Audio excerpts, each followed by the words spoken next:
How's it going, everyone? Welcome back to another episode of Buddy's House of Horror podcast, and welcome to the epic conclusion of our Saw series Ranked, our top 10 Saw films. We're ranking them from the worst up until the first, and I can't wait to conclude this episode with you guys. But before we go ahead and get started, I want to remind you guys, if you haven't already, please subscribe to my channel and turn on notifications so you know when new episodes of Buddy's House of Horror come out. And if you were to give this video a thumbs up and share it with a friend, help me spread the good word about the House of Horror. It's greatly appreciated. If you're listening to this over on Spotify, Apple Podcasts, Google Podcasts, wherever you get your podcasts, make sure you're subscribing to the show, leaving me a 5-star rating and review, because all of that helps the show out a lot, and I really appreciate everything you guys do for the show. And with that, let's just get right to the show. So now let's get spooky.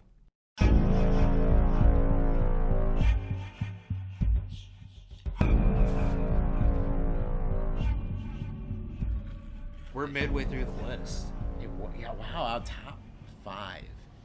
I'm very curious to see where you go Into from the here. top 5. I don't know, because I've been kind of a wild card. Well, you have too. Like, I don't think either of our lists have been too predictable. I don't think so, honestly. For Saw 5, I actually have number 4 for Saw 5. Saw number 5 on the list is number 4 in the franchise. Don't confuse them out there. Just some notes I have. It was always, and I talked to you a little bit about this, Tobin Bell's always looked super fucking old in all these movies. Facts. Like, when I was, like, younger, I thought he was, like, 80 years old. And then rewatching this one in Saw 4, they say he's 52, and I was literally sitting there taken aback in 2023. I was like, there was no way he was fucking 52, or supposed to be 52. No. 62, I'd maybe believe. Yeah. He looks like a man in his 60s. I'm sorry, you don't... Like, we've all known 50-some-year-olds in our lives. Yeah. Like, they look older, but they look middle-aged. He or literally advanced. looks decrepit. Yeah, I mean, his hair is completely white. He's a few little yellow hang-arounds, like blonde hang-arounds, but he looks 62 to 65. Yeah. Saw 4 is where things really start to get convoluted, for better or worse. Like, this is where it's first introduced, like, oh, he was married and he was supposed to have a kid and the kid was killed, and then it's the whole subplot where it's the first person he ever killed, like, originally, like that Cecil guy. It's like showing that. Right. Which I like, but this is when we really started getting, like, so much information super quick. Which, still love the film. It's still in my top 5. Just some other random notes I have is, it's a big running joke with Miles and myself, where every horror film that has, like, a coroner in it, they're always just, like, repulsive human beings just, like, eating, like, deli meat sandwiches over cut open bodies and stuff, which is not the case in Saw 5. They're very normal coroners, which I took a note of. Saw 4, you just Saw said... 4. I keep saying Saw 5 because it's my number 5. I keep saying... From this next segment, I'm saying Saw 4 if I accidentally say Saw 5. Very, very put together coroners. The coroner scene in this, I also really liked. It's essentially in black and white with some light blues, like, at the beginning. Yes. And then the blood is just blood red, which is a great, like, contrast, because the whole thing is just very flat background, and then you get that really big pop of color, which I loved. Again, like, as I said, it's a lot of backstory. There's the guy that, like, the rapist or whatever in the room that gets his limbs cut off. I put my notes, I'm not excited. I was like the abuser trap. Yeah.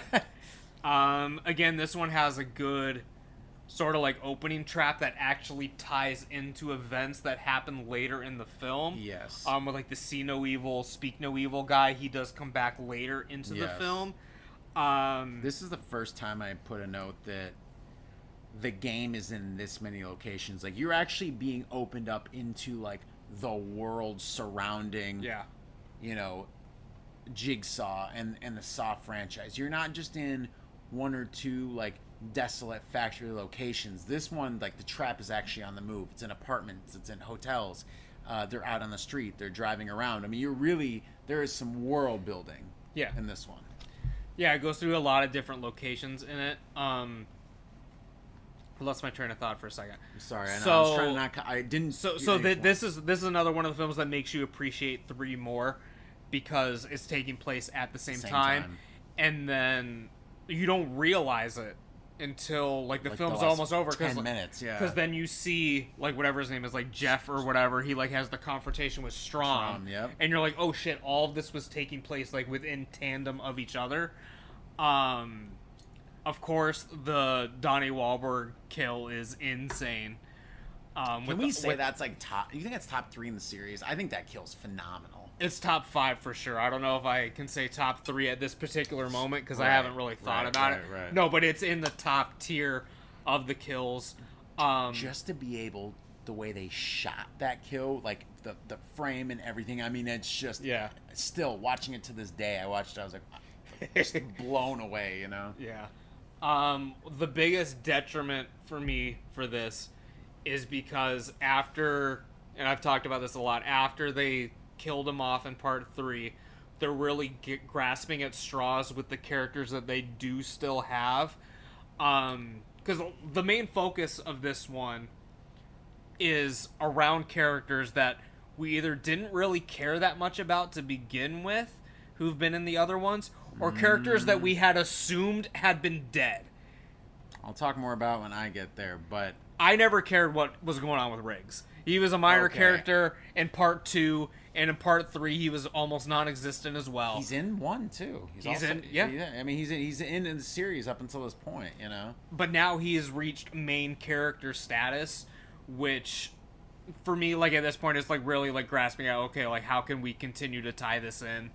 So I'm not incredibly interested with his story. I'd like to say this. I think if you look at Saw, if you look at the first 4, because we're kind of, 4 is like the epilogue. Mm-hmm. If you really look at the first 3, 4 is the after, right after Jigsaw dies. It kind of wraps up for the most part, almost any loose end. Because imagine if you didn't bring his wife in for anything after, and it was kind of like, it was just giving that final bits of Jigsaw's backstory of like why he became the killer.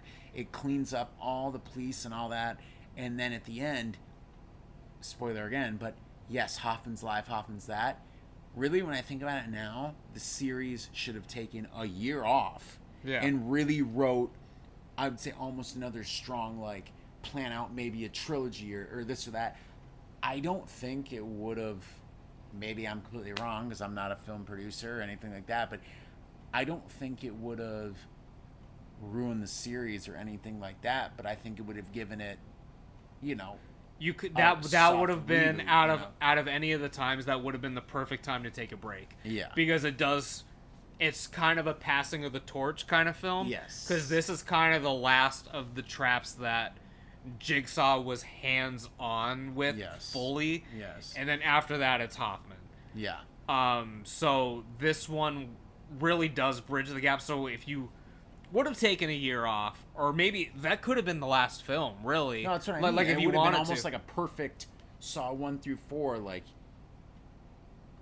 I mean, honestly, if they would have left it at that, it for the most part, the series, like for what it was, would have been pretty close to perfect. Like I said, I really like the film. I really like the story elements of it. There are parts of it that aren't as memorable. Like again, like what's his name? Riggs's trials is like, oh, you can't save everyone. Like a lot of those traps, like I just don't feel are as memorable, except for the rapist guy. So that's why it doesn't rank like as highly as some of the other ones that I have. But overall, top 5 film. I enjoy it quite a bit. I don't have as much to say about it until you add some more context when you talk about it wherever you have it. So, my number 5 is Saw 3. Okay. So I have it just a little bit higher than you, but this is really one of those ones we talked about off air before we started for a minute when we were getting ready. This is one where I'd give it like a quarter of a star better than maybe the ones surrounding it, or you know what I mean? Yeah, like I mean, we kind of talked about it. I don't, quite a bit in your ranking. Get it at 6, right? Yeah, I had it just we're before blowing this. through these, so that's why It was I'm like, number wait, what? 6. Yeah. Yeah, it was number So 6. we're pretty much on the same page here. I mean, it is hard to maybe rank this so much in the middle. I mean, the dead middle for me, basically for you as well. But if they would have maybe changed some stuff up,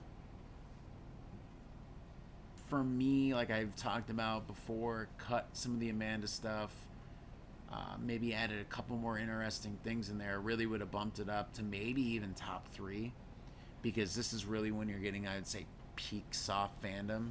Right. I think actually Saw 3 is, I had a note earlier of what, but I think Saw 3 overall is the highest grossing, not with inflation and stuff. So I mean, at this point, you've really hit a high note for the series. I mean, it's pretty much crossed into pop culture. Because the first one was still kind of indie. Second one is the one that really like took over by storm, and then the third one is like everyone's going to see this in theaters. Yeah, this became the event, which is like we talked about earlier. It's so funny that they fucking killed him off when it, you know, it was at its absolute peak. So, but yeah, I had my, what did I have for my notes? I'm gonna pull up my cool guy Letterboxd screenshots. But I mean, I really, even though this is up there, it's like I respect it because it, you know, it does have a lot of the original formula and all the backstory on Jigsaw, and you're kind of seeing him coming to terms with the end of his life, even though he's in another he's not in Spiral, but otherwise than that, and you know, another 6 whatever some films in the series. But I think it's interesting to bring up that this early in any of the main franchises, you know, it's the first time you really see maybe, you know, the main villain like die, or there's the thought of like death, or you know what I mean. It's pretty ballsy to kill him 3 films in when it's not a trilogy, or wasn't possibly planned to be a trilogy. So they definitely took a big risk doing that. Yeah. They probably, by the time they got to Saw 6 or 7, were kicking themselves in the ass. Like, how the fuck are we going to, you know, do this? Especially when they're making these films in a year. They're like, holy fuck, we're idiots, you know? Especially when Lionsgate, like, I can imagine some of the filmmakers being like, all right, well, we're done with Saw. And Lionsgate's like, no, we're going to do another one next year. They're just like, what the fuck are we going to do? You know, like, I'm sure it was maddening, but I think the ending really brings the film up as a whole, like the ending tying together of like the husband and wife having to face each other, the kid. Like I think the last 10 minutes are really strong in this film, and probably honestly push it up there to being one of the better films. It's just unfortunate that there was a lot of bloat. This besides Saw 10 is the only time in my opinion that really has a lot of bloat that could actually be removed and maybe make the film better. Yeah, I can definitely get that. My number 5. All right, I'll you got some reviews? See, I think I got some good ones for this. I don't know. I'm just letting the fans down after. They're gonna be like, please don't ever do this segment again. I thought it'd be funny, but Saw 3. What do we have? What do we have for Saw 3? Watch through the one I don't have anything for. Well. Oh, I do. Okay, thank God. I like this one. I remember a lot of time. You think that's bad? I got Jigsaw's Starbucks order wrong once, and he cut off my fingers and toes and shoved them up my ass.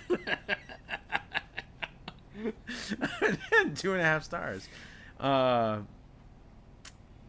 But I gotta it's just funny, like seeing like these backlogged ones, because like obviously like Letterboxd didn't exist when this came out. Yes. So like this is either someone's like rewatch or watching it for the first time, and they're just being like a smart ass. Because that's why it's hard with like the ones with like Jigsaw and Spiral. Like it's like too recent. Like you're not really getting like these fucking like sarcastic ones. It's there's another. Some people just need to remember you're not Jigsaw, bitch. 4.5 stars. Just the randomness of this shit, you know. I mean, I don't know. You can see some of the Amanda fandom and from this one. I just don't get it. I just don't understand. She's not. Miles hates Amanda, least favorite character in any horror franchise. I like Hoffman more than I like Amanda. No, I love Hoffman. Yeah, we didn't talk about this when we talked about Saw 10. I physically popped when Hoffman showed up in the post credits. Like, I left my chair.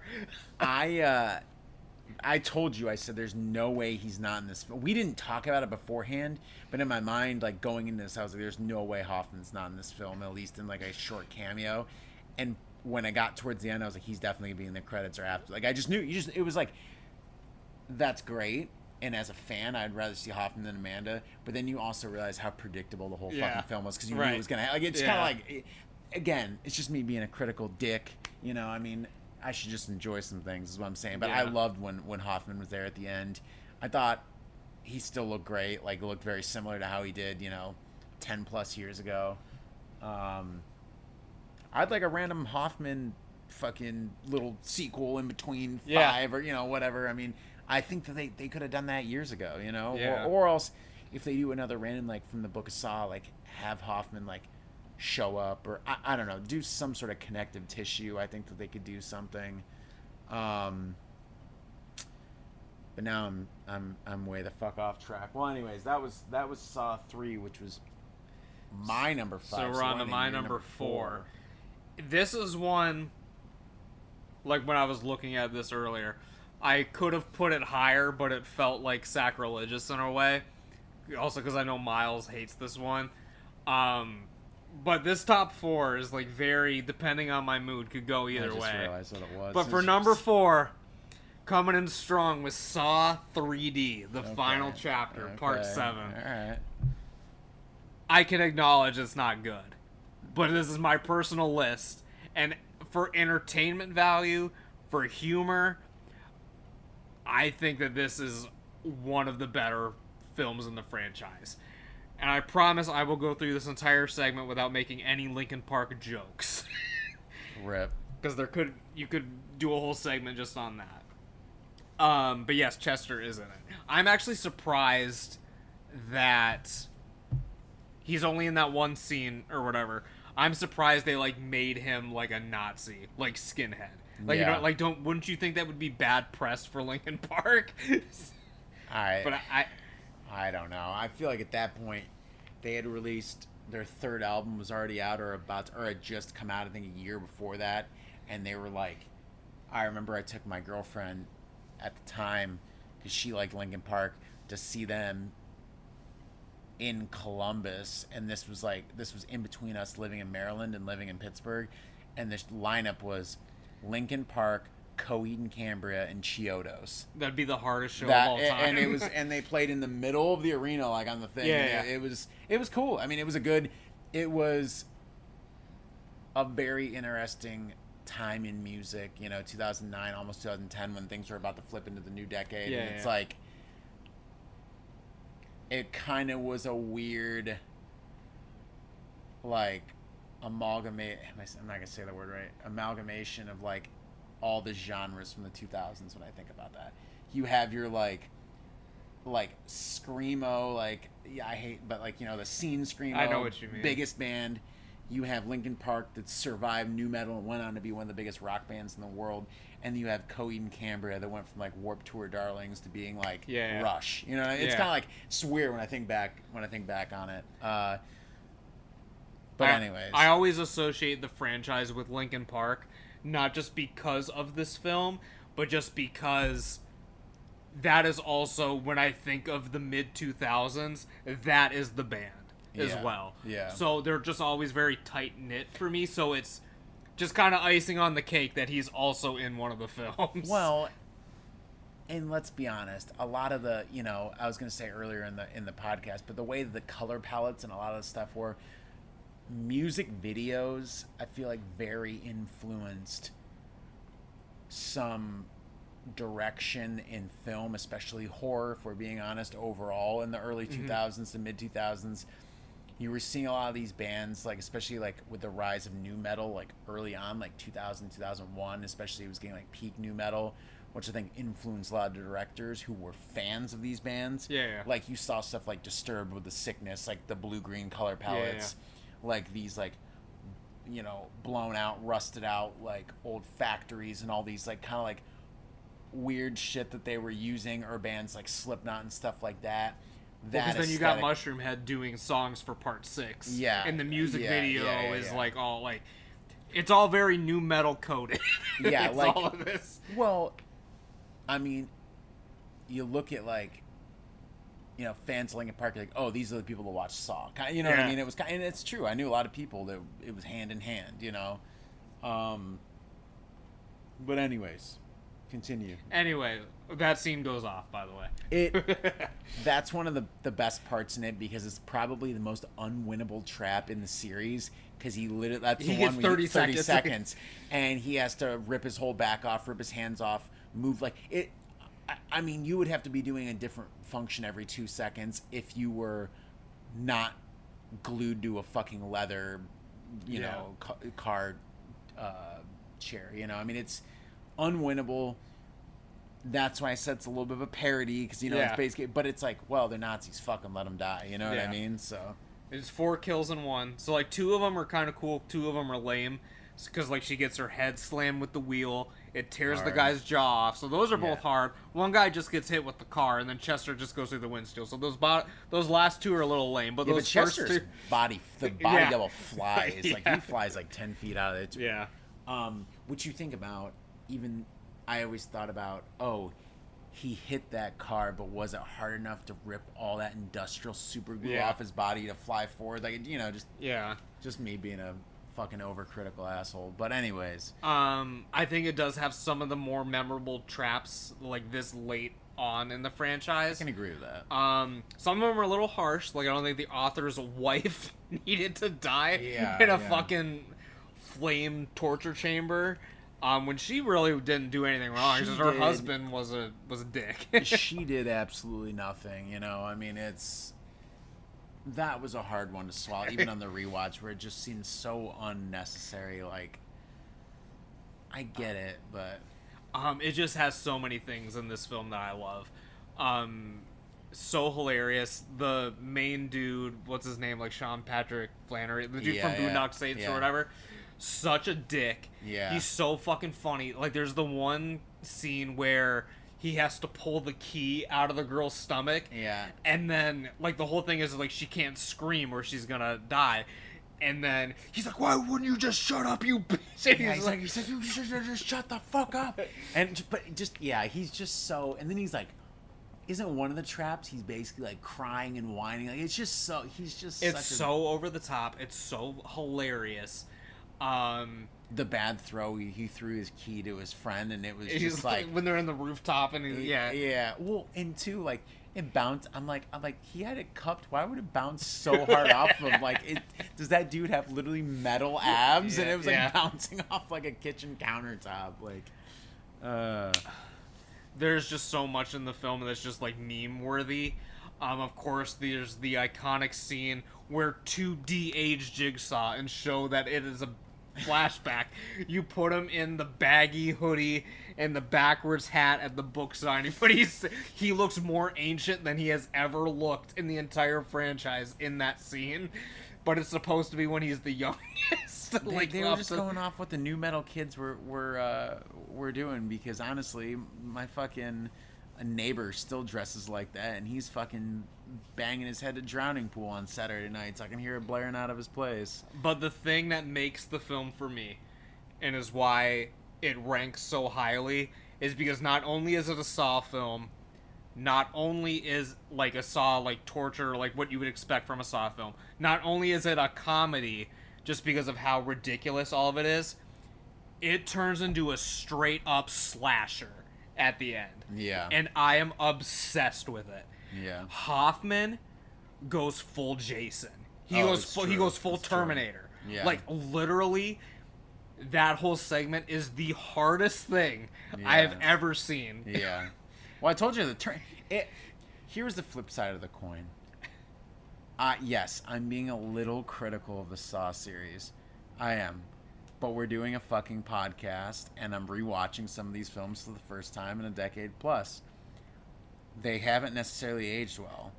They are bad. Saw 3D is a bad film, but am I not laughing and screaming when he randomly got a turret in a room and it just pops out from like underneath a fucking cloth and blows a bunch of fucking cops away? No, it's fucking hilarious. And I understand me and Buddy are yin and yang on this. I understand completely why he likes it. I think he can kind of understand. If the audience could see the dopey ass smile on my face right now talking about this movie, he loves it. I can see it. I'm happy for you. I told my friend we were doing the podcast tonight. One of my buddies, Dylan Barker in Pittsburgh, and he said his two favorite films in the Saw series are Saw 1 and Saw the Final Chapter. Hard. So I mean, I was like, wow, what a complete. If you want to talk about yin and yang of the Saw series, sides of the yin and yang. Okay, I get that. Saw, when it was, the kind of creepy horror thriller almost to a degree, and like had these rules and things, to where it got to at Saw 7, where they're having dream sequences where there's a giant metal battering ram taking his wife and fucking coring her in half. So it's just like, I get it. I understand it. I need to cut myself off just for the sake of time, because I could talk about the Hoffman rampage forever. But like, he kills like the amount of people that in an entire franchise, like within the course of like 10 minutes. Like, it's literally him just running through, slashing people in the fucking neck, using the dead body of someone he killed to gain access to another room. Yes, yeah. It's incredible. The last thing I will say about Saw 7, and I know you have some things, but out of 7 films, all the build-up, just sort of like a final, like, closing. If you wanted to end the series, you finally get to see the reverse bear trap. After all of those films, it finally goes off, and it's worth it, I guess. Like, it was worth the build-up to see it. I think that was if you would have ended the series there, that is the trap to end it on. So to kind of piggyback on what you just said, and I said much earlier in the podcast, the last 15 minutes are great. Like, actually, like, great. I mean, like, the dialogues about everything, they're kind of wrapping everything up. When Dr. Gordon comes back, and he is actually one of the like, almost a hidden accomplice to a degree, and it all goes back to the original room where it all started. Gordon's there, he puts Hoffman there, like, they just kind of bring it all back around full circle and ends where it begins. And basically, I mean, besides obviously, Dr. Gordon living and moving on, everything's tied up. You know what I mean? Like, he ties up Hoffman's loose ends, like, all that stuff. Dr. Gordon, basically did what Jigsaw wanted to do and set out at the end of his life. He gave him another shot at life. Dr. Gordon now is appreciative of life, and in the brief moments that you see him, and stuff like that, he is a changed man. So it's kind of like, I thought that was like a nice touch, like, really, like, as fucking stupid as, like I said, the 45 minutes, hours, stuff, like, they really do spend that last 15 so minutes and kind of just bring everything back around, and really, like, they really do tie it up. They don't leave, like, almost any loose ends for that final, bit. Like, a lot of people thought, until we got Jigsaw, like, I would have thought they would have done, like, a remake or something before they did another sequel. Like, after the final chapter, like, we really thought, like, that was it. Yeah. So to be honest, it's a really good and nice way to end the series. I just number 9 on Miles's list, a really great film to end the series on. I showed you why. If over half the film is fucking, like I said, almost a parody of what it started out to be, and that's just me just being, look, it's good that me and Buddy have different opinions, or else what we'd be like, oh, that's great, yep, that was great, we enjoyed that, like, talking about the same things. Like, I think I like the more serious aspects of the Saw series, like the beginning, when things are a little bit more cohesive, there is a, you know, reason why Jigsaw is doing these things. And then obviously I love the gore and I love the traps too, but the traps are a little bit more methodical, a little more intentional for the character, for the person that he's been shadowing and figuring out why they've done these things and yada yada, as compared to the end of the series where the traps are just, fuck it, let's get him in there, they're bad people, let's kill him. and Hoffman's, you know, getting off on it. But I do, I mean, that's just, I guess I shouldn't have to fucking explain myself why I like what I like and why I don't like what I like, but it's good for sake of discussion. This list has been good so far. I mean, we've honestly been all over the place, which is probably the most all over the place we've been of any of the franchises we've done so far. Probably, yeah. So that was your number 4. Well, I feel like now... Well, now that we're into the top 4 and 3, there's some that neither of us have talked about, so inevitably it's going to be in the top 3 or 4. But that was the last, like, wild card. That was definitely... I guess I'm surprised that one would be so high, but I respect that. Let's see, I think I got some good ones for the Letterboxd ones, though. Let's see what I have for Saw 3D. God has abandoned us, half star. It's harder to come out as a Saw 7 fan in 2023 than it is to be gay, 5 stars. Oh wait, what was that? Oh, worth it for Adam's dead body cameo, 2 stars. What else do I have here? Why does the woman on the TV in the bar look like she's made of old PlayStation graphics? Which I'd have to go back and really hunt that down. But see, here's one. Okay, it says half star, mind you. I actually read this. This is from 2021. You live in a city where a serial killer named Jigsaw has committed 40 plus murders. You are married to someone who runs a self-help group for Jigsaw victims and who himself claims to have survived one of Jigsaw's death traps. You, finding yourself stuck inside a Jigsaw trap. Who's doing this? Jesus Christ. I didn't even think of that. The thing when you look, if you go back and watch, like, Saw the final chapter and just think about it. Well, that's the problem. You don't think. Exactly. You don't think while you're watching it. Yeah, I mean, the story within 5 minutes, you're just like, this is the dumbest fucking thing they've ever come up with. But I respect it, buddy. I'm glad that was a nice wild card. With all of these franchises that we do and possibly will continue to do in the future, I like that we can have our guilty pleasure ones because that's what makes it great to talk about, you know? Yeah. All right, my number 4. We're getting to the real deal here, guys. Real deal here. My number 4 is Saw 2. Okay. Saw 2 for me is one that stands out quite a bit when I was young. I think it was one of the first films when I went to theaters where I actually like put a little like hype, like excitement on myself that I was going to see it, because I had seen the first one in theaters and I really thought it was something different, which it was, especially if you're young and you hadn't seen as much yet.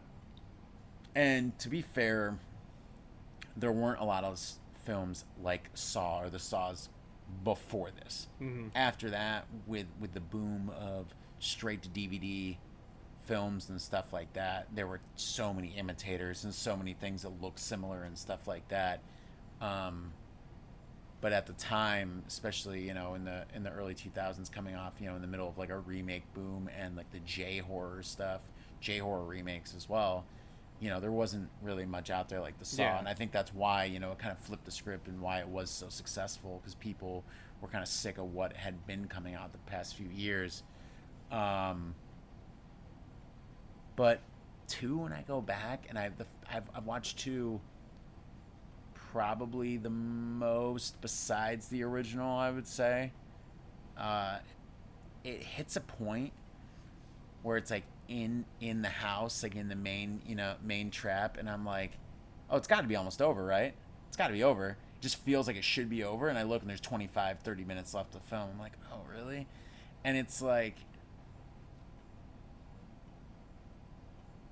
I acknowledge that it is one of the best films in the series. I really like if I actually sat and had to look at like my notes and stuff here, I mean, tons of things I liked about it.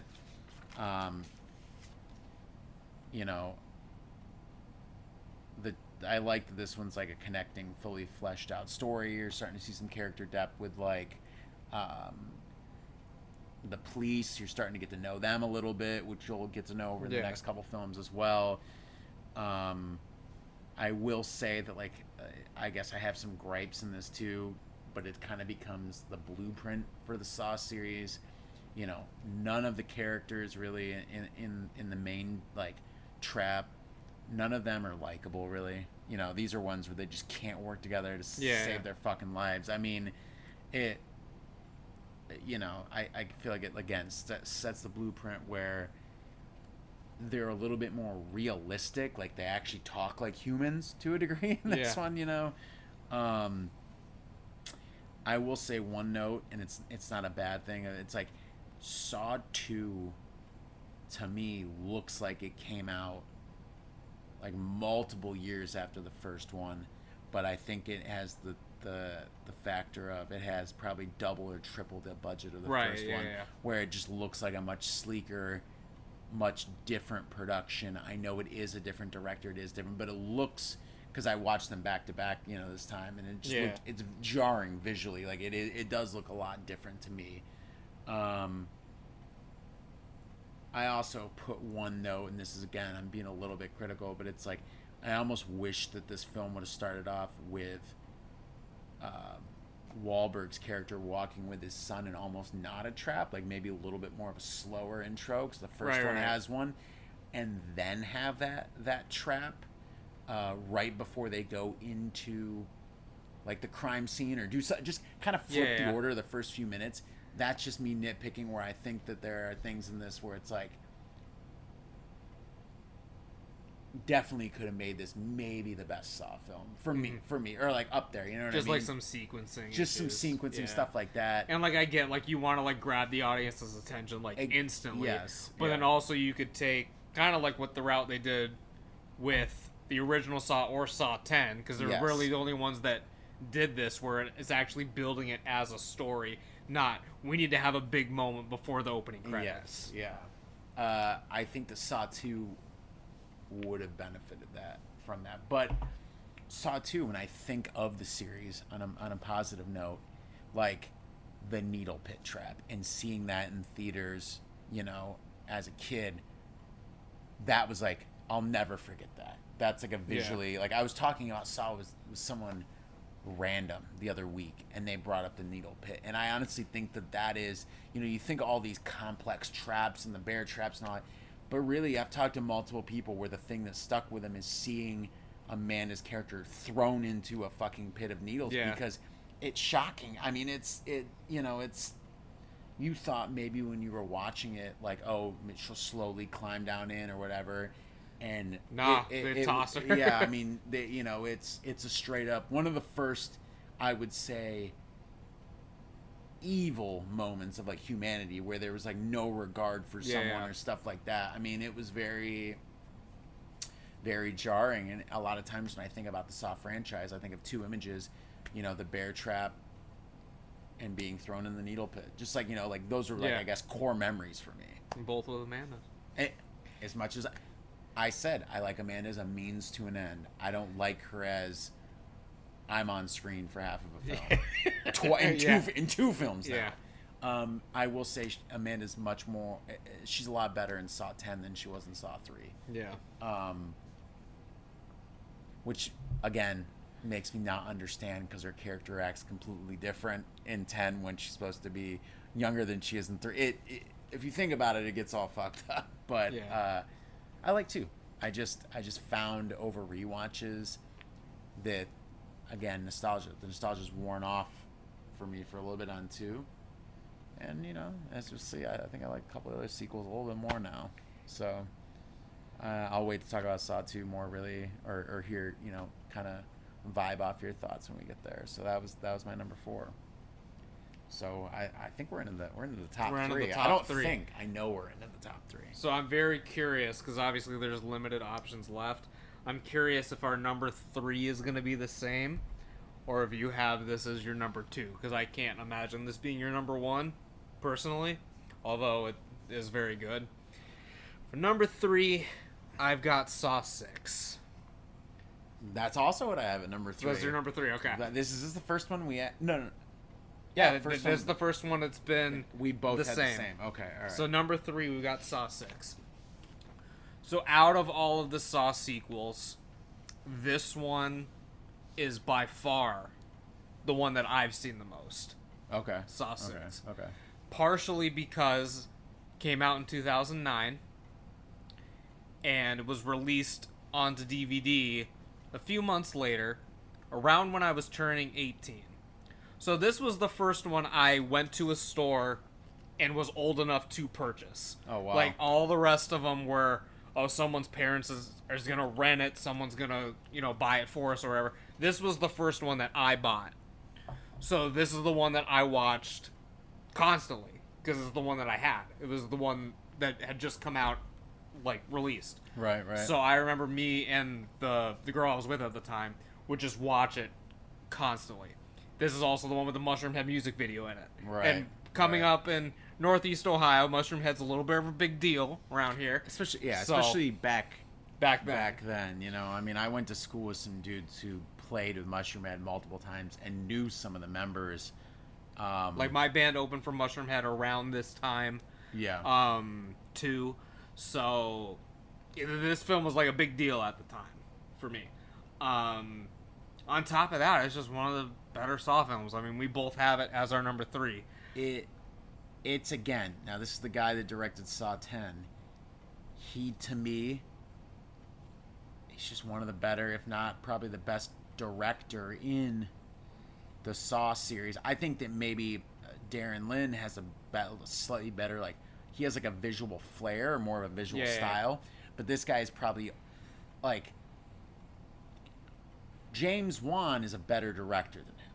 But James Wan, when he made Saw, is probably not a better director than him as he's made Saw 6 and 10. Yeah. It's just one of those things that it was too early on in his career. Yeah. But again, that's starting to get into some technical aspects. I'm also not a director. This is just my opinion on the knowledge I do have and how I feel about film.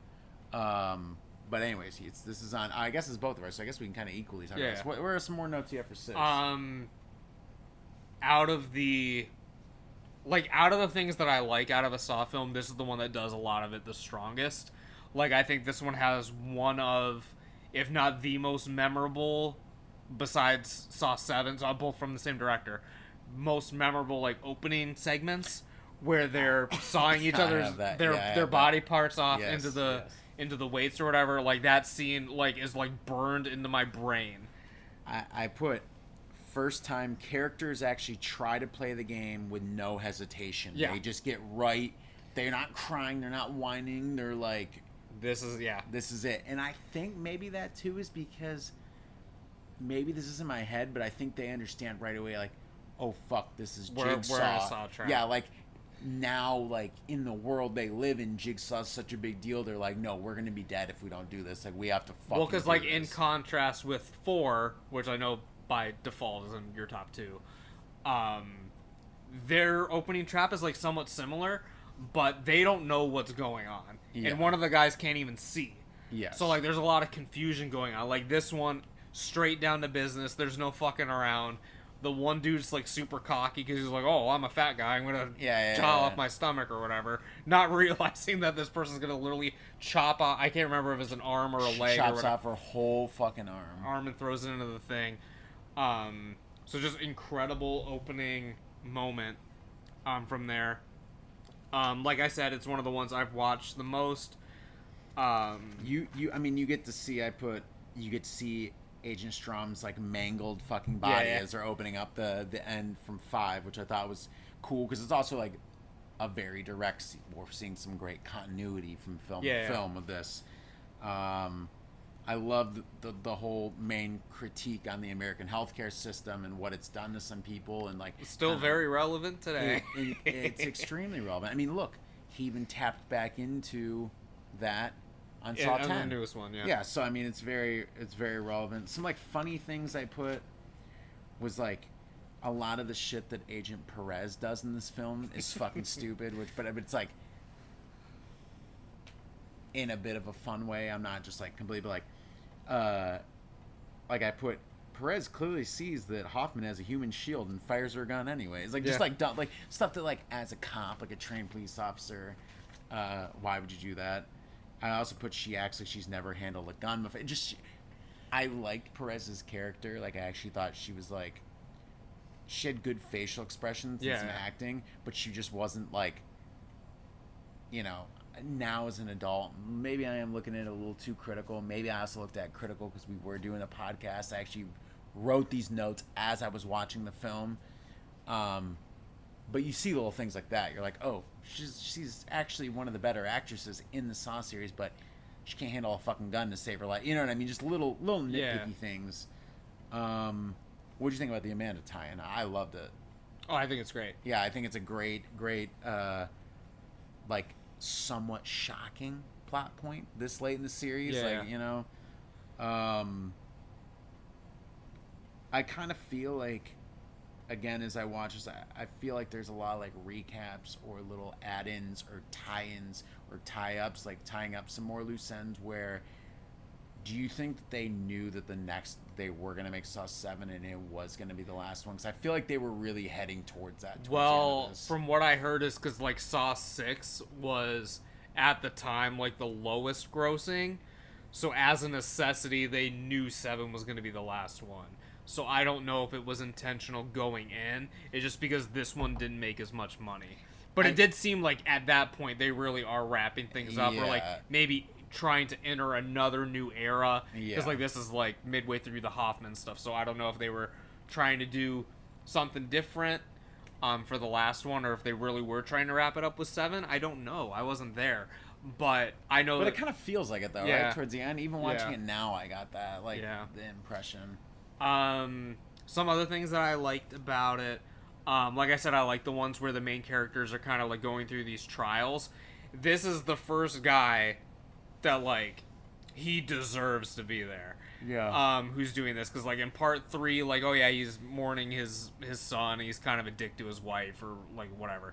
Like this guy's a fucking dick, he's a total hypocrite in all of his traps, because like his whole thing is like he has this philosophy on who to give healthcare to, and he's like, oh, you have to prioritize those that are young and healthy because it's more profitable. You can't give it to someone who's sick and dying because then it's whatever. Or they have conditions, like they have pre-existing conditions. And then he's going through all these trials, and he's reacting 100% on emotion. He's not going with his morals, and so it makes it a good character to follow through all of this. And then when he gets it at the end, you're cheering. Yes. Because it's like, we made it through the film with this guy, but we can't wait to see him fucking die. Yes. Yeah, he sucks. And he's so pathetic through all the things he's doing. Yes. There are some good traps in this. Like, I love that he has that, they call them like his sharks or whatever. He has that group of people that like find a lot of the stuff in the policies and cancel the policies.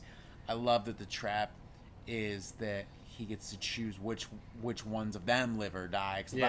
There's just like some great attention to detail and like really building an overall cohesive story with 6. Like, this is the one where you watch it, you're like, oh, this is like, besides maybe the new one or one, like, oh, this is like a cohesive thought, like an actual thing. I think that's why 7 is possibly so jarring for me too, because it's really hard for me to believe the guy that made 6 made 7. Right. Like, I get that. But that's just, again, me also because I have 6 so fucking high. Yeah, and 7 and I have so 7 low. so low, and 10 so low. Yeah. But also, I'd have to go back and look like, who wrote these? You know, I mean, it's not. I feel like he does a good job in all 3 of the ones he's directed, with what he's given. Yeah. I mean, so the main character's death is definitely in the top, whatever deaths in the franchise. when he gets the acid and he's literally Yes, melting away. yes. That's really the only one that's like super standout. Like all of the rest are memorable, but there's nothing really that over the top. I mean, you have like he's choosing between like the old lady and like the young guy who he's gonna save, and the roulette with the gun. Like everything's like memorable, but like that last one, especially like when you get the twist where you think he's going to save his family, but it's actually the two people that are someone he denied healthcare to, and they choose if he lives or dies. It's just a great twist, and it kind of just like kind of bookends the whole story that they were telling. Did you know that there's a post-credits scene in this one, right? Okay. Yeah. I don't know. I just want to make sure we talked about that. Well, do you want to talk about that now? I brought it up. Or, go ahead. Amanda whispers to the little girl from 3. Don't trust the guy who saves you. Yeah. I thought that was super fucking cool that they did that at the time. Still now, like, it's just kind of like, because that was very much still like a little bit of a post credits thing. I think Marvel done it once or twice. Right. But with like horror, it wasn't it's not a very as much common thing. The thing is, though, I guess later it's like, I get it, but I don't really know how that affects the rest of the series. It doesn't really. Cool. Had they made more, like maybe it could have tied in a little better, but really it doesn't, because she never comes back. It's just a nice little like Easter egg moment, you know. I mean, but I love 6. For me, really on these rewatches, I'll say the top 3. I mean, it was pretty damn close across the board. I mean, I really like the top 3. I mean, I think they're good. They're all really good. Well, damn, you're on your number 2 because we tied with 2. Should I see if any of these? You got some Letterboxd. I got the Letterboxd thing. See, I don't know how. What do you think about this, buddy? You think this is? I think it's funny, but I don't know. Maybe it doesn't work for podcast form. I think it's funny. I think next year you need to come in with a little bit more organized. So like we have it. Maybe just read some reviews, like before we start, or maybe after the whole list is done. Just some like random ones or something, you know.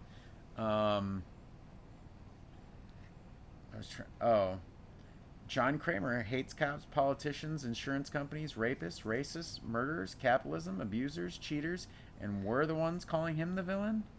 2.5 stars. I'm like, damn, that made me think. This one, me, spends the whole runtime shitting on this movie. Movie ends. Me, fuck, these movies are so good. That's literally you. That's me. That's this podcast that I'm doing right now in a nutshell. I don't see if I have. Yeah, these also aren't organized. I put them in a folder in my phone that's just called Saw. Yeah. I think that was the only main one I had. I thought both those were pretty good. Oh wait, I do have.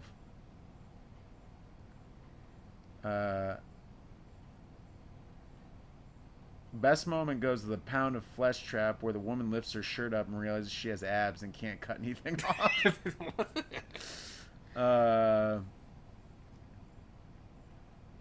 I don't know. That was. I'm not gonna. These other ones are long, but Saw 6. Yeah, fuck yeah. You're number 2, boss. So for number 2, we have limited options left. I won't talk like too much about it because I mean you talked about it a lot when you did yours. But I'm a sucker for Saw 2. It's what made the series iconic. Because like I said, the first one still kind of like this indie darling kind of thing. The second one is what turned it into a phenomenon. Yeah. So many memorable moments in it. This is the one where you get everything you want in a Saw film in Saw 2. You get John Kramer actually alive doing things. Yeah. This is the first one where you're getting, like the group of people doing the Saw trap. Like in the first one, it's the 2 guys. You get little glimpses of other things here and there. But this is the first one where Saw knew what its identity was, and it ran with it for 9 films after this. The characters aren't the best. Well, go ahead. No, you keep going. Like, the characters aren't as memorable. The traps aren't as elaborate as they would get. But just something about the formula in this just, like, works. I agree. I'd like to say, I know as I talked about it, I think I was a little bit harsh on this. I think this one though, like I really do want to say like I love Saw 2 as well. I think that for me going back and rewatching these again, I'm not shitting all over this. I think this is the one that like I understand everything you're saying. I completely understand. I agree with to a degree. I think this is the one that I probably over the years have had the most disappointment because my memory, like when I was young, I loved this one so much. Mm-hmm. Now I don't as much, but I still have like a ton of love for this film. It does the right thing with a film sequel where it takes everything that made the first film work and amplifies it in the right ways. The franchise wouldn't be able to exist and have the longevity without Saw 2. Cut you off a little bit, so what else? No, you're you good. got? I mean, it's just good. I mean, there's not as much to really like go into with it. The one of the big things for me is like John Kramer gets a lot of screen time, not as essentially a dead body laying in a bed. Yes. In the first film, he's like completely unconscious for the majority of it. Like this is one where you really see a lot of him, and as soon as like the cops show up at his house, like the audience doesn't know this, but he knows that he has them. Yeah. Like immediately, because he knows that Donnie Wahlberg's this hothead. He's not gonna listen. His son's right there in the fucking room, and all he has to do is wait. That's the big thing. This is the one that really has the balls to the walls twist where, like with the dialogue and the things they pepper in when you really go back in the rewatches, where it's like, damn, they really get you. That he is in the room. I mean, you really have that like, oh, fuck. Because the first one, the twist kind of comes out of like nowhere because you don't expect it, and like there's not these scenes with him. Like this is the like had you listened to the rules, you would have gotten through this. Exactly. It's insane that Saw 10 takes place before this, but okay. It's that. Don't think if you think about Saw 10 more and more and the things that they did in it, you'd be like, wow, this really wasn't good. But this is the one I have. Speaking of the Letterboxd reviews, where it says, "This happened to my friends a few years ago." 5 stars. Jesus Christ. Just the fact that it was all pre-recorded is iconic. Yes. There's just so many, like, I could just go on and on about it, but just, like, everything that made Saw what it was came from this one, not necessarily the first one. Yeah. This is probably the one I've seen, besides 6, the one I've seen the most out of the sequels, like, by far. And the one that like I recommend to people is like, oh, like I don't know where to start with the Saw films. And it's like, well, the first one's a little different, but Saw 2 is really what made Saw what it was. So yeah, I have a Saw 2 shirt, so I can't say that I don't. I mean, I want people to realize like I put it at what number 4? Still, it's and in the blasphemous past, number 4. It would have been in the maybe top 3, but just my opinions and stuff and my interests have changed a little bit. Much to maybe like I was trying to say the disappointment of a young Miles, maybe. Yeah. But all right, man. Number 2 spot. Number 2 for me, Saw 4. And if you would have said this years ago, I would have been like, no. I don't know. I mean, I always really liked 4. I always knew I liked 4 more than 3 from even early on. 4 does, as I talked about it earlier, it feels like an epilogue. It feels like it's really wrapping up what I would call like the original story, the original, I don't want to say timeline, because Saw hasn't been retconned all the fuck like every other series on the planet. But I personally, let me flip over my notes here. I personally really liked Riggs. Riggs is there, yeah. I thought that his story was like of the cops the most like believable, where it's like this dude is just like, I guess it kind of falls into the tropes you hear about like serial killers stuff, like a cop chasing or an FBI agent chasing him, where he gets so obsessed with the chase and trying to capture him and put an end to all this chaos, that a lot of other things fall by the wayside for better or worse, and even maybe they'll make some choices they might not later be comfortable with because of their obsession with trying to figure this out. Yeah. Trying to solve this. Obviously, we talked about they introduced Jill, which really, for me, if you didn't have Jill, especially as the later sequels, we just talked about 6, like, it would really be hard for Hoffman to have a lot of motivation and be able to continue to do some of the things he does. Like, he really needed that little bit of a, not a hero, but some kind of foil, some kind of interest in able to keep going and further the background story. Like, I would say, I guess, the main force of Saw, like, whoever the killer is, whoever making the traps and stuff. I again, like I mentioned earlier, I like this is kind of like it's like world building in some much bigger locations. We talked about the ice trap. I like the revealing of Hoffman as another accomplice, even though they kind of do that early. I feel like you kind of know, like, early in when I rewatch, like, oh, you can kind of tell it's going to be Hoffman. It's hard to tell because it also could be like jaded to the whole thing. It's true. So I don't know. I love that this took place. The 3 and 4 took place at the same time. I love the way they wrapped it up. I don't know. We talked about it earlier. I mean, I personally... It's just crazy, like, looking back at it. Like, when you're watching Saw 4, that, like, Jigsaw was alive that whole time. Because, like, I feel like a lot of people...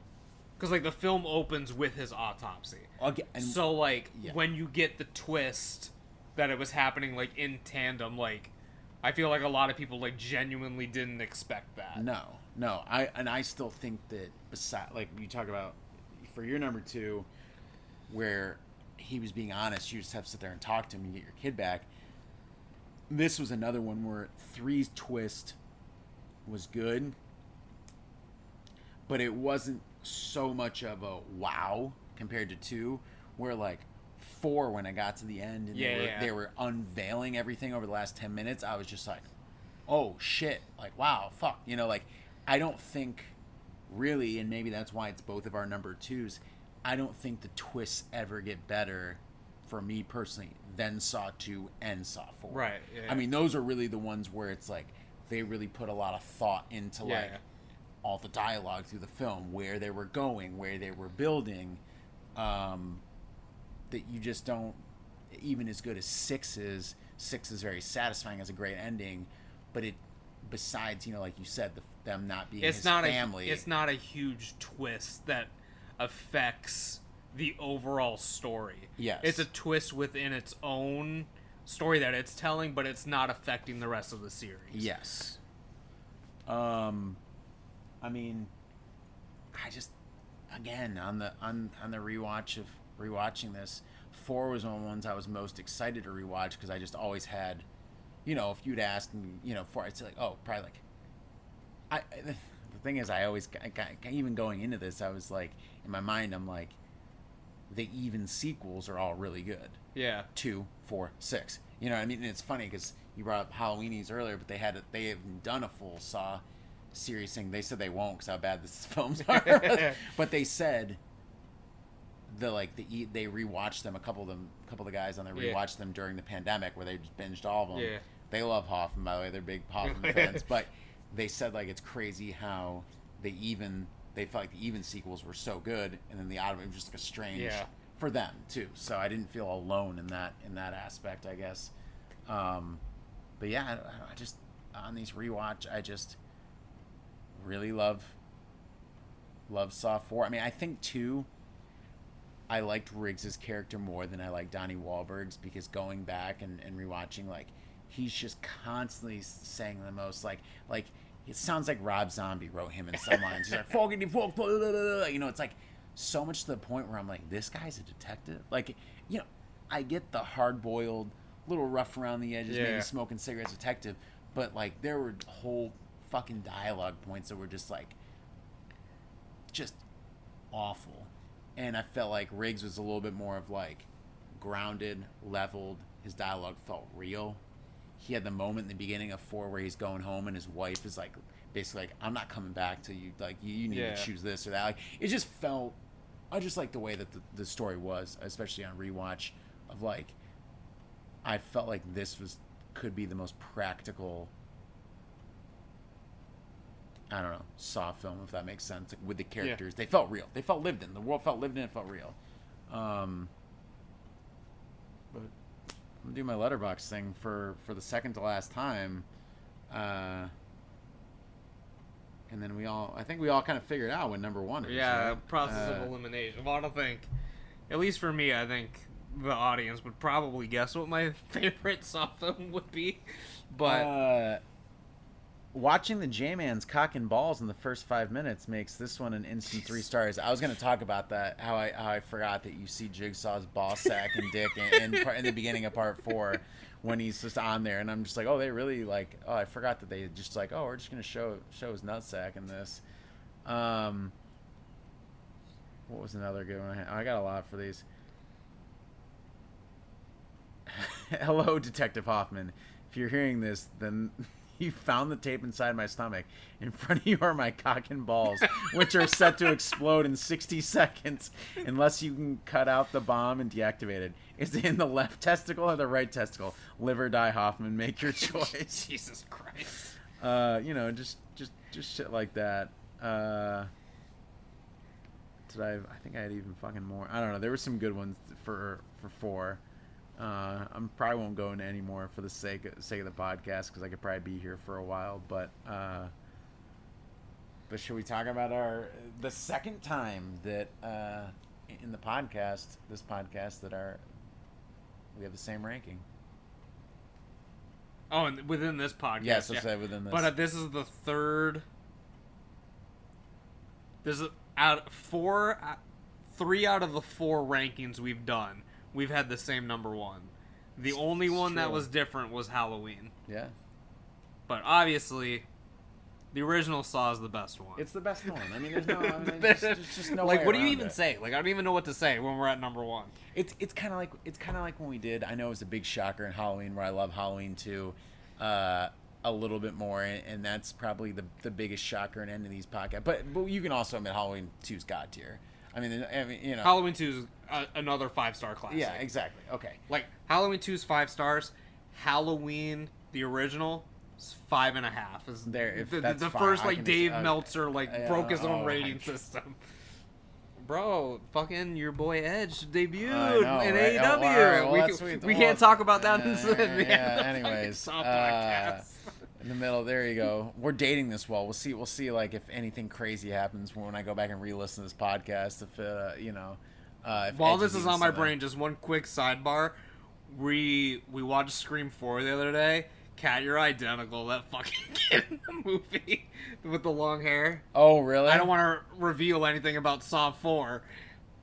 Scream 4. You just Scream said 4. Scream 4. We're all. You know what I'm talking. Either way, it's getting late, kids. It's getting real late. It's getting late. No more sidebars. The original Saw is the best one. There's just not. I mean, what do you say? I mean, I said it earlier a couple times. It's iconic. I mean, it's so iconic that the MTV Movie Awards, didn't they do like a whole like spoof parody intro to start like the year after? I mean, Saw in the 2000s was like what the slashers did in the 80s. I mean, it literally became for a brief, maybe a little bit more brief amount of time, but you know, Billy the Puppet, who, okay, we've got through the whole fucking podcast and we not didn't talk mention about Billy him once. I was gonna mention him earlier in Jigsaw because I like the Billy the Puppet with the longer hair and the glowing eyes. I just think it's cool. But we didn't talk about Billy once. And let's be honest, this is the first like killer, whatever, you know, like Freddy, iconic. You can put him on all sorts of shirts, different things. No offense, no one's probably gonna. Well, now they will, but maybe a backwards hat wearing John Kramer and a T-shirt that just says Saw. Probably not going to be the freshest merch, or at least not when it came out. So you had to have something iconic to sell some fucking merch. Instantly. It is. Billy the Puppet is fucking. It's crazy. It's awesome. It's you go back and watch it. You're like, what the fuck is this fucking thing? You know? I mean, but Saw 1. I mean, visually, it just looked, like I said, it just looks there. It looks like the dirty, grimy, independent film that it is. I did listen to a podcast on Saw 1 recently. It's weird because I guess they were trying for a few years to get it made. Like, they had to actually make, like, a short film. Right. To even, like, because there were people like, oh, we're interested, and then they weren't interested and stuff. And it was kind of a whole process for them to actually get Saw made. Yeah. I'm not going to go into every detail on this. There are a couple good podcasts on the original Saw, you know, which I think are interesting, especially because it kind of really did launch the careers of, like, multiple filmmakers and right. Obviously, I mean, not even just James Wan or Lee Winnell. Lee Winnell. I mean, the rest of the dudes who went on to direct and edit all these Saw films. I mean, it really left a whole legacy. And to be honest, outside of, like, I know New Line kind of did this with Nightmare on Elm Street, where they had people to continue to work on things and stuff. Yeah. But, like, not to the extent of Saw, where they really kept it like a family, almost production for its 19-year entirety run. Yeah. I mean, it's crazy, but could still be going. We don't know. Maybe it might. What are your feelings about the original Saw? At the time, I mean, of course, it's easy to look at it with, like, glossy eyes. Like, after seeing all these, no one saw that fucking twist coming. No. At the time. No. It's great in its simplicity. It's essentially, I feel like it's even, like, hard to say that because it's not just the two guys in the room. There's a lot more going on besides that. But essentially just the two dudes in a room. You got some stuff going on. Danny Glover's great in it. For a while, you do think that he could be the killer. Yeah. Is everything... There's a lot of attention to detail and meticulous detail and how it unfolds in layers throughout the film that a lot of the films after try to recreate those moments, but they just don't have it. You know what I mean? Like, everything it feels like in the original Saw was done for a purpose. Right. It was very, like, the script, the dialogue, the way they layered in, you know, family members, or everything just felt like it had a purpose, and it didn't feel like they were rushing to get a film out or rushing to get to a gore. Like, everything was just, all the scenes had room to breathe. It wasn't, you know, all breakneck editing and all this stuff. You know, they gave you more time to see the initial traps that they had. I mean, it just rules, you know? I mean, I can't. It just rules. I still only give this film, speaking of Letterboxd, 4 stars. It's in my top 100 films of all time. I think that there are a lot of things, if you look, that are like, these guys both went on to have way better careers and way more direct and write things that are better basically than Saw, but none of them will ever be as iconic or entertaining or hold a place. I mean, it was a moment in time, I think, especially too, like I talked about earlier, you know, we were remaking ideas from the 80s because in 20 years somehow everybody ran out of a fucking good idea to profit on in the mainstream.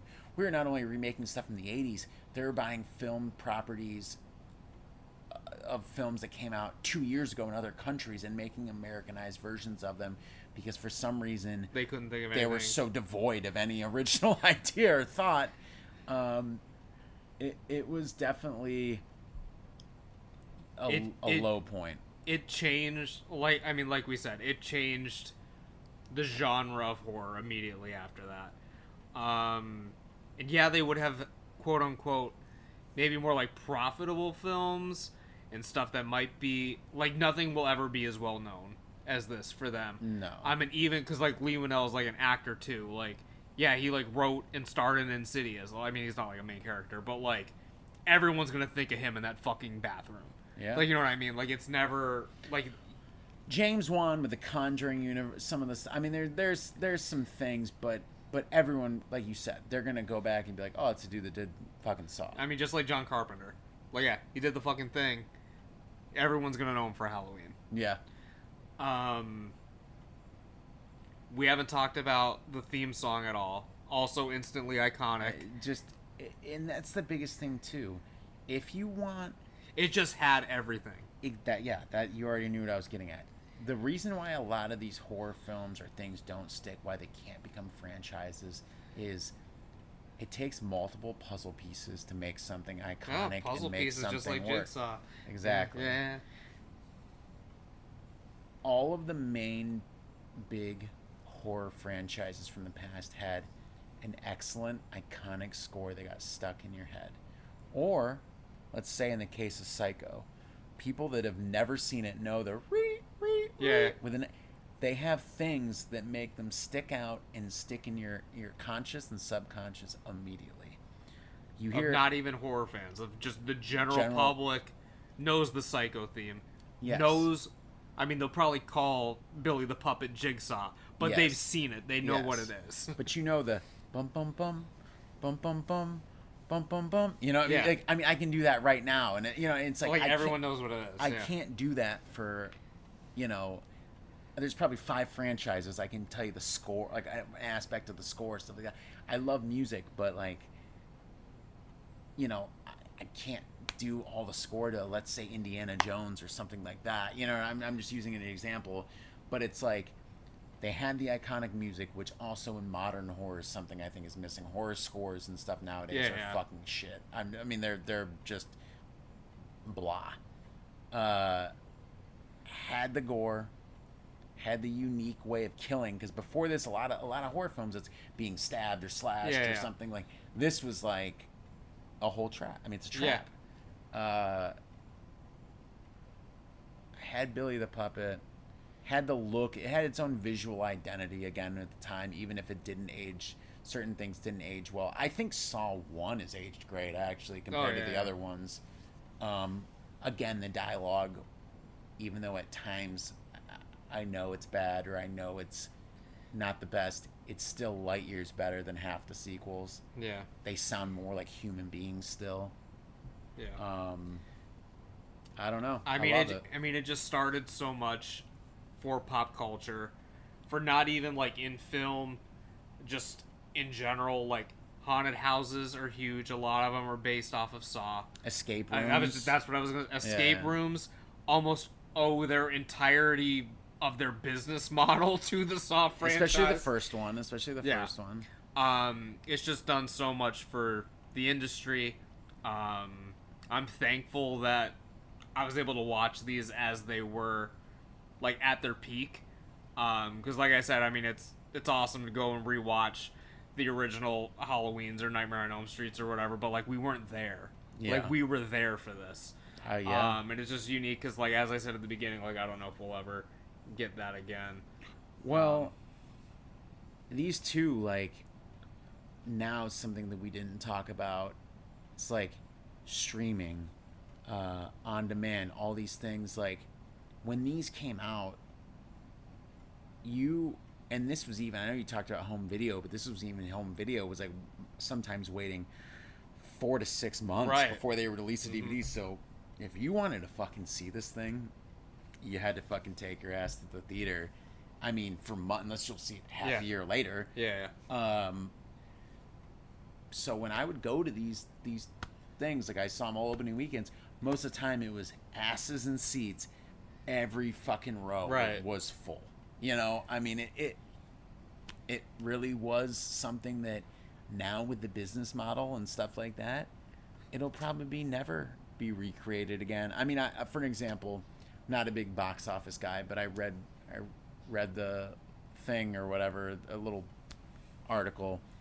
So Saw 10 did like 18 million in America opening weekend, which in comparison, Saw 1 when it was unknown did like 18.5.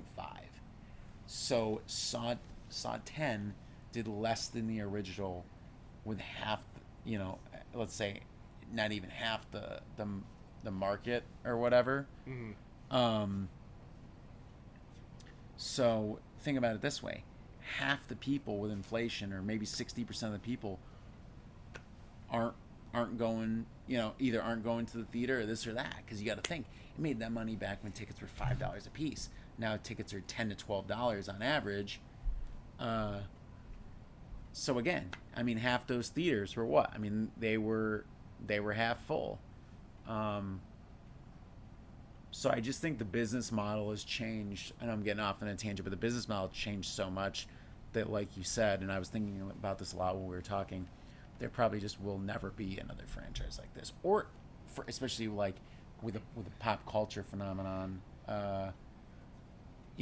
or even not even a Paranormal Activity, because the business model again affected stuff like that. Things have just changed so much, Yeah, it's insane. I'm glad we were here for it. Do you have any reviews for the original Saw? I think I have a few.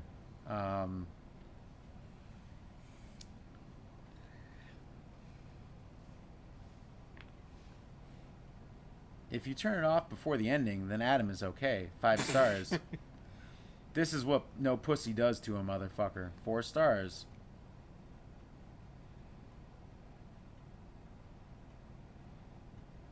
Let's see what else I got. I screenshot multiple. While Miles is doing this, I will just thank the audience for sticking through the episode. If you guys haven't already, please make sure you subscribe to the channel. Leave us a rating and a review if it allows you to do so. You got one for us? Yeah, but this person's wrong because they're a fucking idiot. So they're like, I mean, yeah, if I woke up in a shitty bathroom next to the dude who directed Aquaman, I'd saw my own leg off too. Didn't even know who James Wan. Yeah, I say James Wan. Yeah, but a lot of people are fetishizing Adam and Amanda online. So I feel like that's where a lot. Like I noticed that there are a couple other ones. Oh, here's a good one. This is I mentioned this earlier. What if you turned a Drowning Pool album into a movie? 2 stars. I mean, hey, it should have been more than 2 stars, but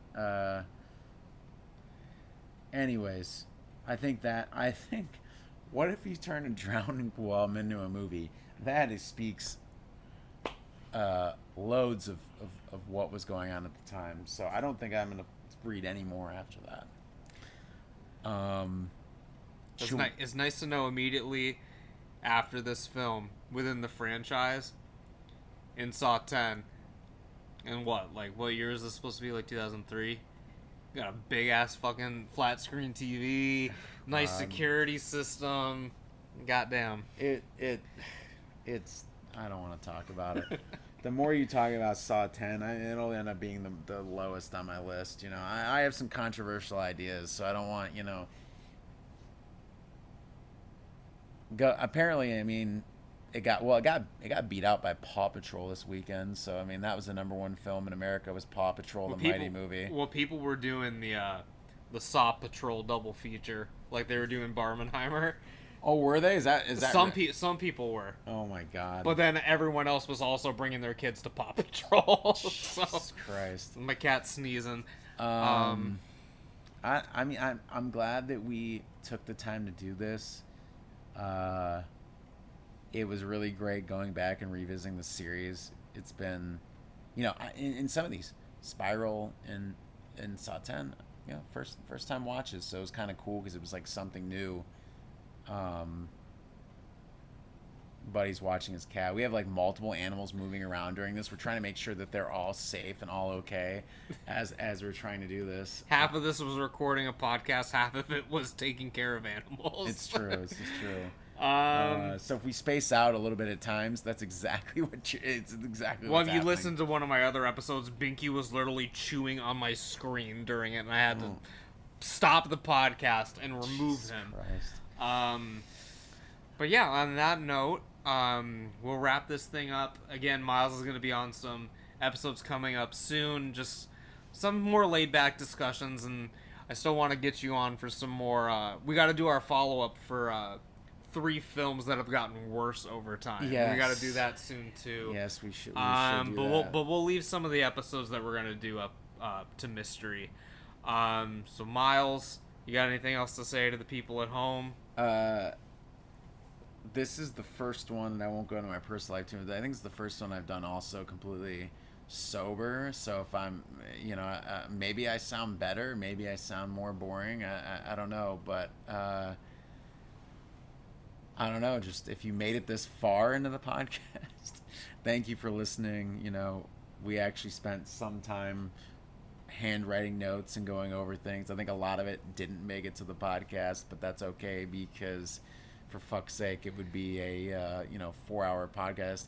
I think we did okay on this considering what we had to get through. We did okay with this one. We'll have to see the final count. It might still be a 2-parter. I'm not sure. But yeah, I know we definitely made some good time on this, just kind of staying more focused than normal. I think too, again, I won't try to pad the runtime too much here, but I think this one too, it's like the other three, even though I know you said you got into Friday the 13th, you appreciate them a little bit more later in life. They weren't as close as Nightmare and stuff, but growing up, we saw at least one or two of the films in each of those other series at a much younger age. It had maybe more of a true impact on our overall maybe fondness of horror or the culture stuff. These were our first experiences maybe as coming into adulthood or coming of age, where we have it's like a different kind of memory for us, different kind of experience, and just the whole thing, people talking about Saw at school and stuff, you didn't really get the only crazy people that were talking about Halloween and Friday the 13th and stuff at school were us and our friends, but literally everyone's talking about Saw. And us, being multiple years apart, even when I was in school, spoiler to about Jared, as he's on. Jared, when I first met him, didn't even really like horror.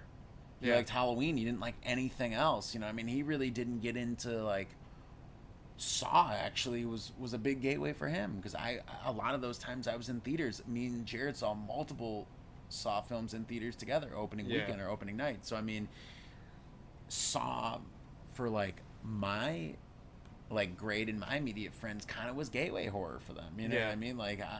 So and I'm not going to say at that point, at the age of 15, I had seen everything under the sun either. So it really just continued my interest, and kept, got me down a road to seeing a lot more, I'd say, graphic, gory, maybe some more independent stuff.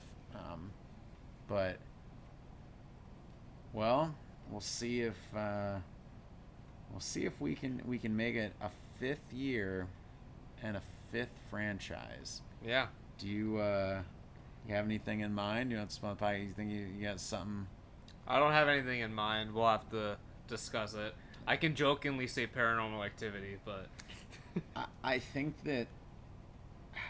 I'll give in one of these days and we'll do it. I don't know. It might have to involve Jared on that as well. Even though I might have to just get fucked up again to handle that podcast. My sobriety hinges on Jared not doing any podcasts with Jared. No, I'm just kidding. I love him. He knows this. Congratulations, everything in his life too. I definitely will do a podcast with him again one day. I think that the Paranormal Activity one will be the one. You and him, again, I know we're going off, but you and him have much more fondness for the film, for the series. I have a fondness for 2 films in the series, but I'd like to go back and rewatch them. But we'll see. We'll see what next year brings, right? Yeah. Hopefully we live that long, right? Hopefully. You never know.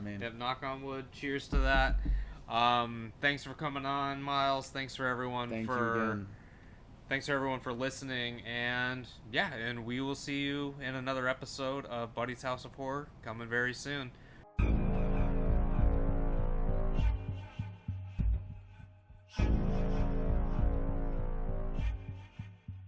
But that's about it for this time, you guys. I hope you enjoyed the conclusion to our Saw series Ranked. If you guys haven't already, I want to remind you again to please subscribe to the show wherever you're listening to the show, leaving me a rating, a review, sharing the show with your friends. It helps out a lot. And with that, I will see you guys back here again very, very soon for another episode of Buddy's House of Horror. So take care and stay spooky.